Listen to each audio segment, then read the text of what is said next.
नमस्कार दोस्तों, जय हिंद, वंदे मातरम। दोस्तों सभी प्यारे मित्रों का वेलकम, अभिनंदन है। दोस्तों बात करेंगे दोस्तों पर्यावरण अध्ययन की एनसीईआरटी के पैटर्न के मॉक टेस्ट नंबर 10 की बात करेंगे। जी हाँ, 1000 एमसीक्यूज का जो हम चैप्टर लेकर चल रहे हैं वो सारी चीज़ें कंप्लीट करने वाले हैं। 10th नंबर है तो आई थिंक सभी लोग समझते हैं कि 10th नंबर यह मॉक टेस्ट है। तो प्रत्येक मॉक टेस्ट में 25 बेहतरीन लाजवाब प्रश्न रहते हैं। तो आज के सेशन में हम 250 एमसीक्यूज कंप्लीट करने जा रहे हैं। तो चलिए शुरू करते हैं दोस्तों। जी हाँ, सभी मित्रों को जय हिंद, वंदे मातरम, इंकलाब जिंदाबाद। जी हाँ, शिक्षक भर्ती में सिलेक्शन पाना है तो हर एक सेशन, हर एक क्लास इंपॉर्टेंट होती है। बात करेंगे दोस्तों, पहला प्रश्न आप लोगों की स्क्रीन पर है कि हिमालय पार की नदियाँ। जी हाँ, आज का जो चैप्टर की हम बात कर लें, आज का जो चैप्टर रहेगा वह भारत की प्रमुख नदियों से संबंधित चैप्टर रहेगा। तो चलिए शुरू करते हैं। हिमालय पार की नदियां हैं। आपको पता है 2 से 3 प्रश्न या 1 से 2 प्रश्न तो जरूर नदी से संबंधित पूछ लिया जाता है। तो कंसेप्ट बहुत ही लाजवाब है, इंपॉर्टेंट है सेशन। हिमालय पार की नदियां हैं। हिमालय पार की नदियां कौन सी कहलाती हैं? सतलज, सिंधु, गंगा। ब्रह्मपुत्र, सिंधु, सतलज कहला जाएंगी, ब्रह्मपुत्र, सिंधु, गंगा कहला जाएंगी, या ब्रह्मपुत्र, सतलज, गंगा कहला जाएगी।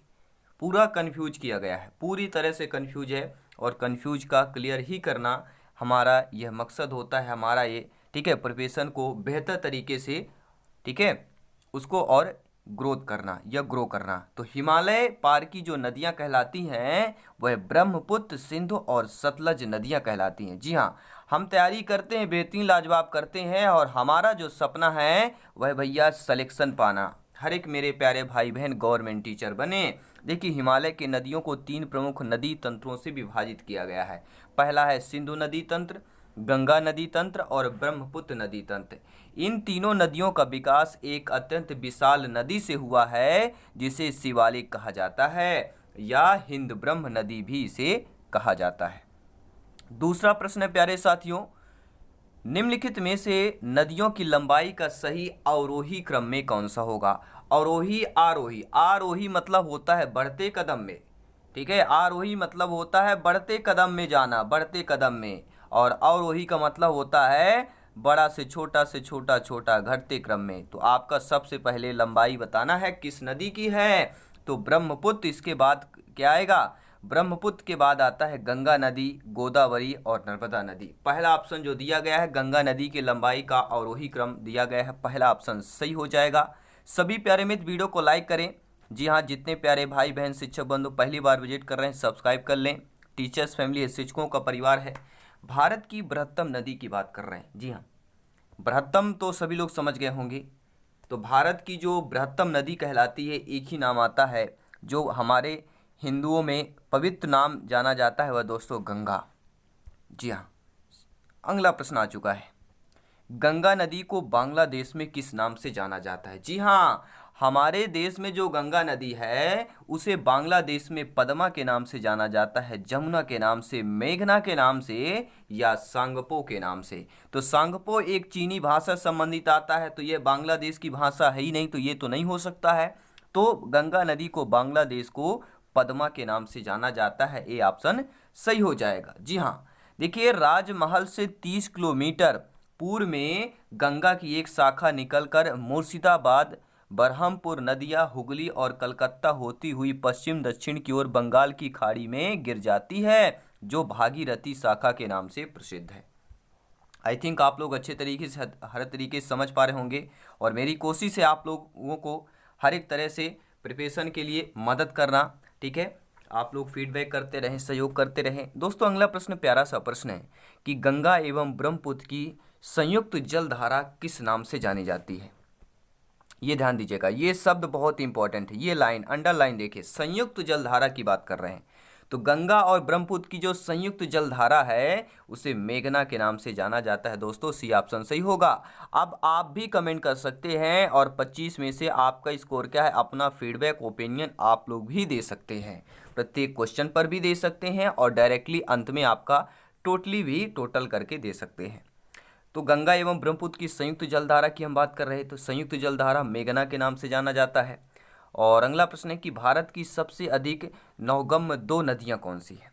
तो एक ही नाम आएगा, एक ही ऑप्शन आएगा क्या वह कावेरी और गोदावरी है, गंगा ब्रह्मपुत्र है, गंगा सिंधु नदी है, या ब्रह्मपुत्र यमुना नदी है? आपका कमेंट, आपका ओपिनियन, आपका फीडबैक क्या कहता है साथियों? सबसे अधिक नौगम्य दो नदियां जो कहलाती हैं वह गंगा और आपकी ब्रह्मपुत्र की बात करेंगे। जी हाँ, सभी मित्रों को जय हिंद, वंदे मातरम। अगला प्रश्न है कि निम्नलिखित नदियों में से भारत में किस पर सबसे लंबा सड़क सेतु है? किस नदी पर सबसे लंबा सड़क सेतु है? ऑप्शन पे देखिए, सोन नदी, नर्मदा नदी, महानदी, गंगा नदी। ये आपको देखना है, ऑप्शन को देखकर हमें आपको बताना है आंसर। तो ऑप्शन के अकॉर्डिंग अगर देखें तो सबसे लंबा जो सड़क सेतु है वह गंगा नदी पर बना हुआ है, महात्मा गांधी सेतु, सभी प्यारे मित्र जानते हैं। और एक अगर ये ऑप्शन रहे भूपेन हजारिका सेतु या ढोला सदिया सेतु, भारत का सबसे लंबा पुल है जिसका उद्घाटन जो है 26 मई 2017 को प्रधानमंत्री नरेंद्र मोदी द्वारा दिया गया था और किया गया था। यह दोस्तों 9.15 किलोमीटर और 5.69 मील लंबा सेतु लोहित नदी को पार करता है, जो ब्रह्मपुत्र नदी की एक मुख्य उपनदी है। अगर लोहित नदी या ब्रह्मपुत्र नदी ऑप्शन देता है तो फिर आपको भूपेन हजारिका सेतु पे जाना है, और ये ऑप्शन नहीं है तो फिर आपका गंगा नदी महात्मा गांधी सेतु हो जाएगा। अगला प्रश्न है दोस्तों कि सुंदरवन का डेल्टा कौन सी नदी बनाती है? जी हाँ, जो सुंदरवन का डेल्टा होता है वह कौन सी नदी बनाती है? गंगा नदी, ब्रह्मपुत्र नदी, गंगा ब्रह्मपुत्र दोनों, या नर्मदा और तापी नदी की बात करेंगे। तो सुंदरवन का डेल्टा कौन सी नदी बनाती है? सभी प्यारे मित्र कमेंट करेंगे। जी हाँ, राइट ऑप्शन गंगा और ब्रह्मपुत्र हो जाएगा। सुंदरवन का डेल्टा गंगा और ब्रह्मपुत्र नदी ये दोनों मिलकर बनाती हैं, और गंगा ब्रह्मपुत्र नदियों का उद्गम स्थान क्रमशः स्थित है नेपाल तथा तिब्बत में, तिब्बत तथा सिक्किम में, उत्तर प्रदेश तथा तिब्बत में, या उत्तराखंड तथा तिब्बत में। जी हाँ दोस्तों, सभी प्यारे मित्र कमेंट कीजिएगा। गंगा ब्रह्मपुत्र नदियों का उद्गम स्थान क्रमशः स्थित है, कहाँ पर है? उत्तराखंड तथा तिब्बत में स्थित है। ऑप्शन नंबर डी के साथ जाएंगे। अगला प्रश्न प्यारे मित्रों कि निम्नलिखित में से कौन सी नदी का उद्गम भारत में नहीं है? जी हाँ, ऐसा प्रश्न, ऐसी नदी जिसका उद्गम यानी कि जहाँ क्रिएट की करते हैं, जहाँ बनती है, वो आपका भारत में नहीं बनती है। उद्गम स्थल मतलब होता है जहाँ से प्रकट होती है, तो वो नदी का नाम बताइए। देखिए, कावेरी नदी तो भारत में है, नर्मदा भी सभी लोग जानते हैं, और गंगा भी है, लेकिन ब्रह्मपुत्र जो नदी है प्यारे मित्रों, इसका उद्गम जो है भारत में नहीं होता है। सभी प्यारे मित्र कमेंट करेंगे तो इसका उद्गम कहाँ पर होता है, आप लोग कमेंट कीजिएगा। तिब्बत में बहने वाली नदी सांगपो निम्नलिखित में से किससे होकर भारत में प्रवेश करती है? असम, सिक्किम, अरुणाचल प्रदेश, या मणिपुर? तो तिब्बत में बहने वाली नदी सांगपो निम्नलिखित में से किससे होकर भारत में प्रवेश करती है? तो अरुणाचल प्रदेश, या अरुणाचल प्रदेश इस राज्य से होकर हमारे भारत में प्रवेश करती है। कौन सी? सभी लोग बताएंगे। तिब्बत में बहने वाली नदी सांगपो नदी अरुणाचल प्रदेश से होकर भारत में प्रवेश करती है। और अगला प्रश्न है दोस्तों, ये आपके एग्जाम में पूछा गया प्रश्न है कि सिंधु नदी की लंबाई उतनी है जितनी कि ब्रह्मपुत्र की है, यह लंबाई कितनी है? ये पूछा गया प्रश्न था और उसका आंसर जो था 2900 किलोमीटर्स था। आप लोग चेक कर सकते हैं। तिब्बत में मानसरोवर झील के पास किस नदी का उद्गम स्रोत स्थित है?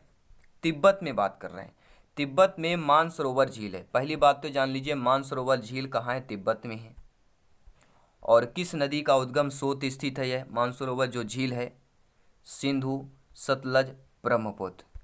तो आपका जो कमेंट होना चाहिए वो ऑप्शन नंबर डी के साथ जाएंगे, उपरोक्त सभी, इनमें से सभी पर जाएंगे। विश्व का सबसे बड़ा नदी द्वीप माजुली का निर्माण करने वाली नदी कौन सी है? जी हाँ, विश्व का सबसे बड़ा नदी द्वीप कौन सी है? वह दोस्तों माजुली द्वीप है। एक क्वेश्चन यहाँ पर बन गया।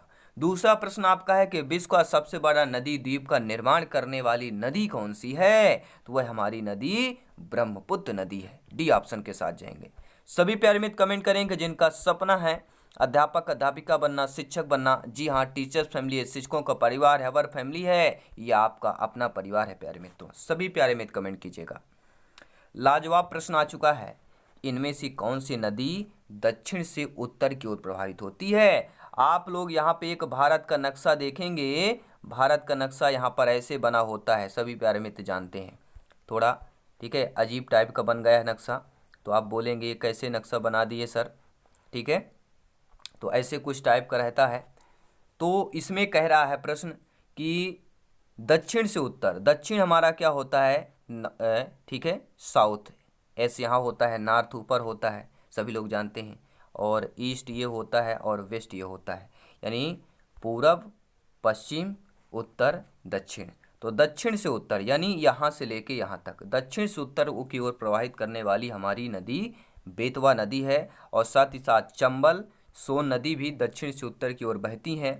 चंबल यमुना नदी के मुख्य सहायक नदी है। इसका उद्गम मध्य प्रदेश राज्य के पश्चिमी में विंध्य पर्वतमाला के ठीक दक्षिण में महू से होता है, ये जान लीजिएगा। चंबल नदी का उद्गम स्थल कहाँ पर है, तो महू एक जिला है, सभी लोग जानते हैं, महू एक शहर है, वहाँ से इसका उद्गम होता है। और निम्नलिखित में से किस नदी को बिहार का शोक कहा जाता है। बहुत ही साधारण प्रश्न, बहुत ही इंपॉर्टेंट प्रश्न, बहुत ही बार पूछा गया प्रश्न है। ऐसा नहीं है कि आपके, देखिए मैं आपको बताता हूँ 30 से 40% जो प्रश्न होते हैं इजीली क्वेश्चन होते हैं, और 10 से लेके 15% रिपीट क्वेश्चन होते हैं, ये आपको ध्यान देना है, क्योंकि ये बदल नहीं सकता है। इसको कैसे बदल सकते हैं, इस प्रश्न को नहीं बदल सकते।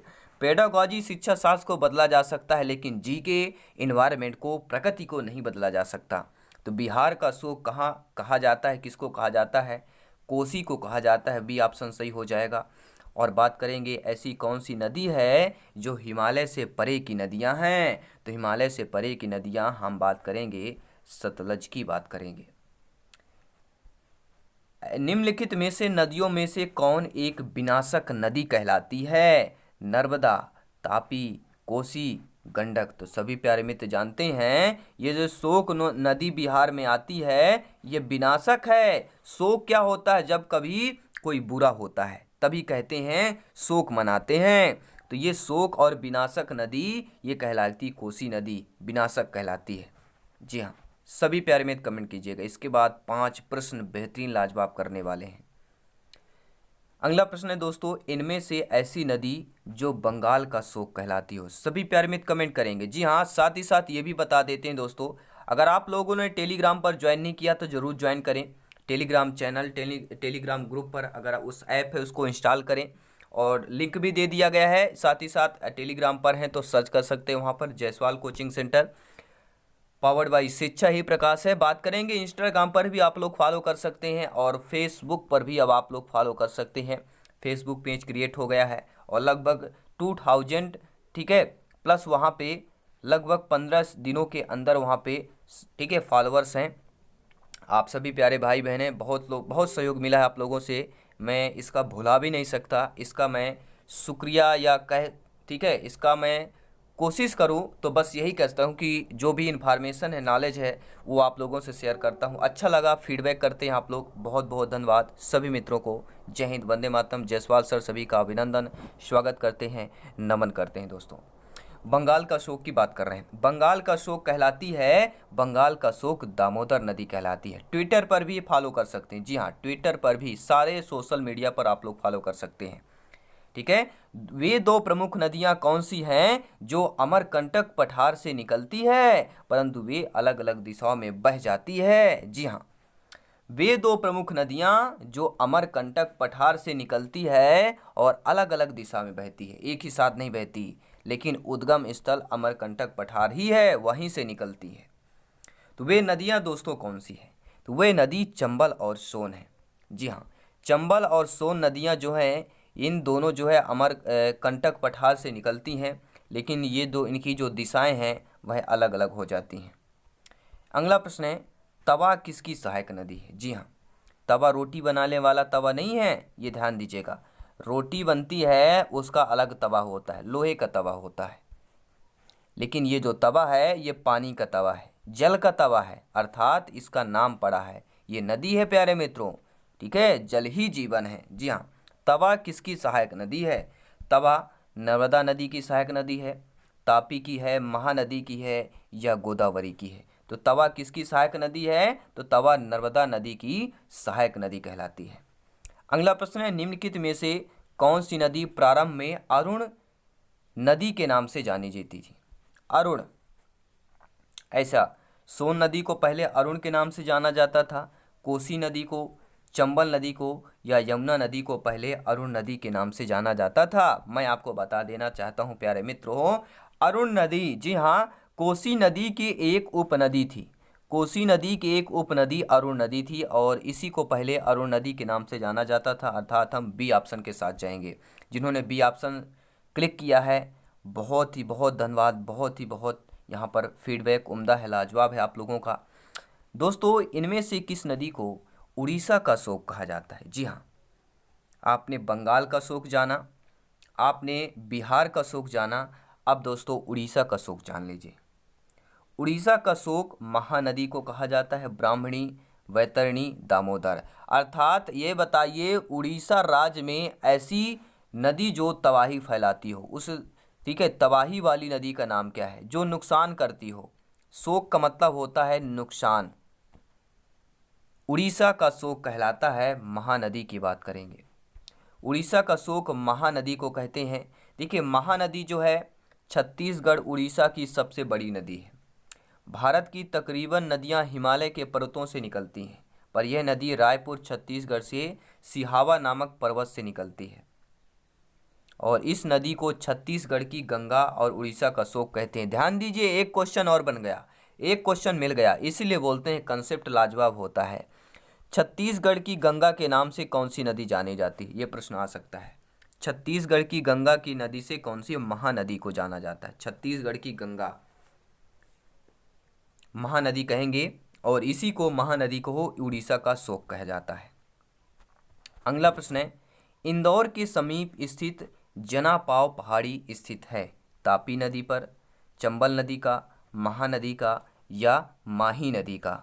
तो इंदौर के समीप स्थित जनापाव पहाड़ी स्रोत किसका है? तो दोस्तों चंबल नदी का स्रोत है। बी ऑप्शन सही हो जाएगा। अर्थात चंबल नदी का स्रोत, चंबल नदी कहाँ से निकलती है? जनापाव पहाड़ी से निकलती है जो इंदौर शहर के समीप है।